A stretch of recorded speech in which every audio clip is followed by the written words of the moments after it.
మేము వచ్చాక ఏడాది ఒక సంవత్సరం మేము 70 హామీలు అమలు చేస్తున్నాం. పోయిన నెల 4,000 పింఛన్లు పెంచాం. కొత్త నెలకు 2,820 కోట్లు, ఏడాది 34,000 కోట్లు ఖర్చు చేశాం. 16,347 పోస్టులు డేసి నోటిఫికేషన్ ఇచ్చి మొదటి సంవత్సరం మాటలు పెట్టుకున్నాం. దీపం పథకం కింద 3 సిలిండర్లు ఇచ్చాం. ఇలా రాగానే రోడ్డు గుంతలు పుట్టే కార్యక్రమం చేపట్టాం. ఈరోజు మన డోన్లో ఎలక్షన్ ముందు అన్ని ఊర్లో గుంతలు తీసినట్టు నీళ్ళు ఇస్తాయి. పొలాలు ప్రతి ఊర్లో ఇచ్చిన కాదు, మేము వచ్చి పూడ్చాము. నేను గెలిచాక జల్ జీవన్ స్కీమ్ కింద అప్పుడు ప్రభుత్వం శాంక్షన్ చేసి సప్లై చేయలేదు. నేను గెలిచాక 5,000 టన్నుల పైప్ తెప్పించాను. ఇప్పుడు రోడ్డు మీద కనపడుతుంది. టన్ తెప్పించి నేను 2-3 monthsలో మేము ఇంటింటికి కూడా అయిపోతాం. 2-3 monthsలో ఇంటింటికి కూడా అయిపోతాం. అది 100% అయిపోతాం. అందులో ఇచ్చి ఈరోజు మన డౌన్ టౌన్కు 70-80 కోట్లు వచ్చాయి. మనకు బెంచర్ 30 కోట్లు వచ్చాయి. అవి కూడా డీటెయిల్ ప్రాజెక్ట్ కూడా పంపించి తొందరగానే మేము మొత్తం మొదలు పెడిపోతాం. కంప్లీట్గా డ్రోన్లో ఎక్కడ డ్రోన్ కానీ బెంచర్ కానీ ఎక్కడ అంటే బట్టి రోడ్లు లేకుండా అంతా తీసుకుపెట్టి డ్రైవ్ చేస్తున్నాం. 2 months బ్యాక్ మేము 30 out of 38 ట్యాంక్స్ కానీ 32 చెరువులు నింపాము కాకినాడలో. దానివల్ల ఇప్పుడు తాగిన నీళ్ళు సమస్య తీరిపోయింది. బోర్ కూడా రీఛార్జ్ అయినాయి. ఇక ఇప్పుడు రాబోయే కాలంలో దానికి 38 ట్యాంక్స్ ఫుల్ చేస్తాం. ఇంకా అదనంగా డోన్ కానీ బెంచర్ కానీ లిఫ్టిగేషన్ స్కీమ్ కోసం ప్రయత్నం చేస్తాం. దానికి కూడా సుమారు 300 కోట్లు 400 కోట్లు అవుతున్నాయి. అంటే అంతేవా ఇందులో ఏమంటే ఇంపార్టెంట్గా అంతేవా మనకు 8 టీమ్స్ వాడుతుంది. మనకు పత్తికొండకు మనకు కలిసి అలికేషన్ 9 టీమ్స్ మనం 0.5 టీమ్స్ వాడుతున్నాం. ఆ వాటర్ వృధా పోతుంది. దాన్ని మనం స్టాప్ చేసుకోవాలి, మనం స్టోర్ చేసుకోవాలి.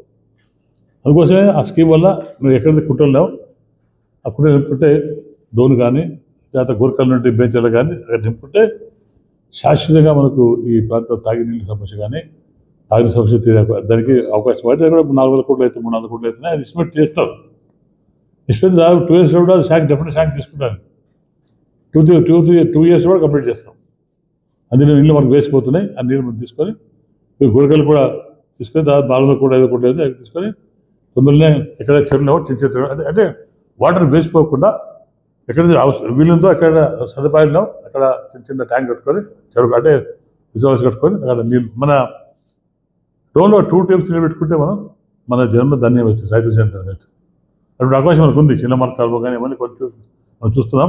పేపర్లు కానీ బెంచర్లు కానీ ఛాన్సెస్ ఉన్నాయి. కొండ ప్రాంతం కాబట్టి చెరువులు నింపుకోవచ్చు. దాని పెద్ద ఎఫెక్ట్ ఏం లేదు. కానీ ఎఫెక్ట్ పెట్టాలి మనం. ఆఫీసర్ కష్టపడితే అది కూడా అయిపోతుంది. ఇవన్నీ చేస్తే కూడా మనకు శాశ్వతంగా ఈ ప్రాంతంలో తాగినట్టు సమస్య కానీ రైతుల సమస్య కానీ తిరిగిపోతుంది. ఎందుకంటే మనకి ఈ ప్రాంతంలో పూల తోటలు ఎక్కువ, హార్టికల్చర్ అంటే మామిడి తోటలు ఎక్కువ, తర్వాత అరటి తోట ఎక్కువ. ఇది మొత్తం మీటింగ్ పెట్టాలి. హార్టికల్చర్ ఎలా చేయాలి, అగ్రికల్చర్ ఎలా చేయాలి, ఇరిగేషన్ ఎలా చేయాలి కూడా ఇచ్చారు మొత్తం అని చెప్పి. ఇక్కడ బోర్లు ఇస్తే నీళ్ళు తక్కువే మనకు. లేకపోతే ట్యాంక్ నింపుకుంటే బోర్లు పెరుగుతాయి. ఎప్పుడు భయం లేదు మనకు. అంతవరకు ఈ పంటలు ఎక్కడ కాపాడుకోవాలి అని ప్లాన్ పోతాం. మేము మా ప్లాన్ మొత్తం కూడా 2047 వరకు మేము ప్లాన్ తీసుకుపోతున్నాం. అంతలో కూడా ఎట్లా డెవలప్ చేయాలని ఉద్దేశాన్ని అన్ని ప్రోగ్రామ్ చేస్తాం. ఈరోజు మంచి మరి ఇప్పుడు మనకు ఈ డబ్బు విషయం కానీ ఉచిత కరెంట్ కానీ అన్నీ అయిపోతాం. ప్రతి ఒక్కరు కూడా సోలార్ ఎంత వెళ్తుంది. సోలార్ ఇప్పుడు ప్రతి మనకు డోన్ దాదాపు 1000 వెహికల్ ఇస్తాం మనం సోలార్. అదే ఇప్పుడు కొత్తగా ప్రతి ఇంటికి కూడా సోలార్ పెట్టుకోవాలి. టాబ్లెట్ సోలార్ పెట్టుకోవాలి. అందరూ జీవో వచ్చేది సోలార్ పెట్టుకోలేదు. సో రకరకాలుగా ఎన్నో మనకు ఓరకల్లు తర్వాత డోన్ మన ఇండస్ట్రియల్ హబ్ డిక్లరేషన్ రేపు కూడా మేము పూజ చేస్తాం. రేపు ఏసీసీ వాళ్ళు ల్యాండ్ ఇస్తారు. ఫ్యాక్టరీ పూజ చేస్తున్నాం. రేపు మార్నింగ్ 9 కూడా పూజ చేస్తాం. ఇండస్ట్రీకి రావడానికి ఛాన్సెస్ ఉన్నాయి. ఎందుకంటే ఇక్కడ రైల్వే ట్రాక్ దగ్గర ఉంది, నేషనల్ దగ్గర ఉంది కాబట్టి బిజినెస్ పాపించుకోవచ్చు. పూజ చేస్తున్నాం. పూజ చేస్తే ఇంటర్మీడియట్ గవర్నమెంట్ కోసం వాళ్ళకు ల్యాండ్ ఇచ్చి సబ్సిడీ ల్యాండ్ ఇచ్చి వాళ్ళకు ఇండస్ట్రీస్ పెట్టే అవకాశం ఉంది. అప్పుడు కూడా పానీయం 2 డోన్ మండలం మొత్తం చేసి కాబట్టి మనకు మంచి కార్యక్రమం చేయబోతున్నాం. అలాగే రైతుకు సంబంధించిన ఇది కానీ సోనకాలకు కార్పొరేటర్ ఏర్పాటు చేయబోతున్నాం. గీతా కార్మికులు కూడా 10% మధ్య షాపులు ఇచ్చాం. ఇవన్నీ అభివృద్ధి కావాలని అడుగుతున్నాను. నేను చంద్రబాబు చేసే అభివృద్ధి కార్యక్రమం నీకు కనపడలేదా? నీ కళ్ళు ఉన్నాయి, చెవులు చూడొచ్చు కదా.